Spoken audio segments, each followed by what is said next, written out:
అందరికీ నమస్కారం. మనం మునుపటి వీడియోలో కర్మ సిద్ధాంతం గురించి, జీవితం పైన, జన్మల పైన దాని ప్రభావం గురించి తెలుసుకున్నాం. ఈ వీడియోలో భవిష్యత్తును చెప్పే జ్యోతిష్య శాస్త్రం గురించి తెలుసుకుందాం. కర్మ సిద్ధాంతం ప్రకారం చేసిన ప్రతి కర్మకు తగిన ప్రతిఫలాన్ని ఖచ్చితంగా అనుభవించవలసిందే కానీ కర్మకు ఆ కర్మ ఫలితం యొక్క అనుభవానికి మధ్య కాలాన్ని అంచనా వేయలేము.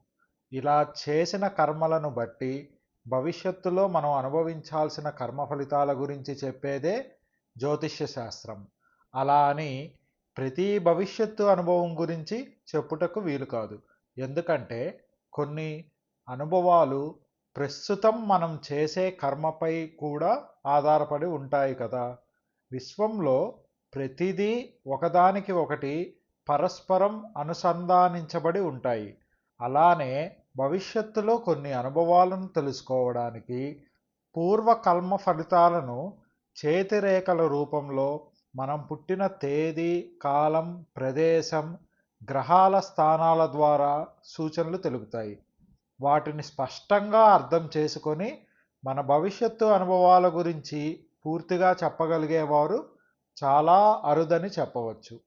ఈ జన్మలో మనం అనుభవించాల్సిన కర్మ ఫలితాలనే మన తలరాత అని కూడా అంటుంటారు.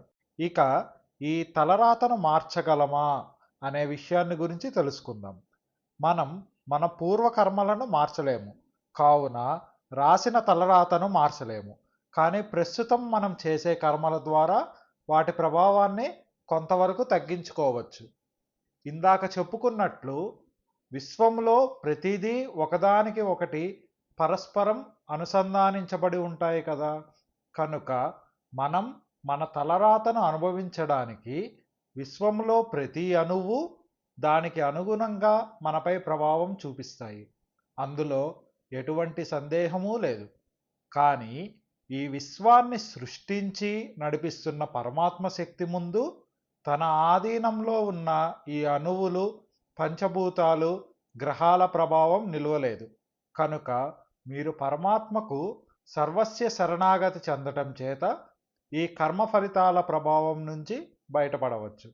కానీ అది పూర్తిగానా, పాక్షికంగానా అనేది మీ భక్తి బట్టి ఉంటుంది.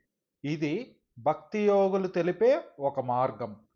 కర్మయోగులు చెప్పే మరొక మార్గం.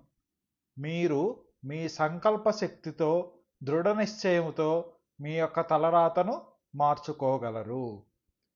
ఏ మార్గమైనా మీ తలరాతను మార్చుకోగలిగే శక్తి మీ ఆలోచనలోనే ఉంది.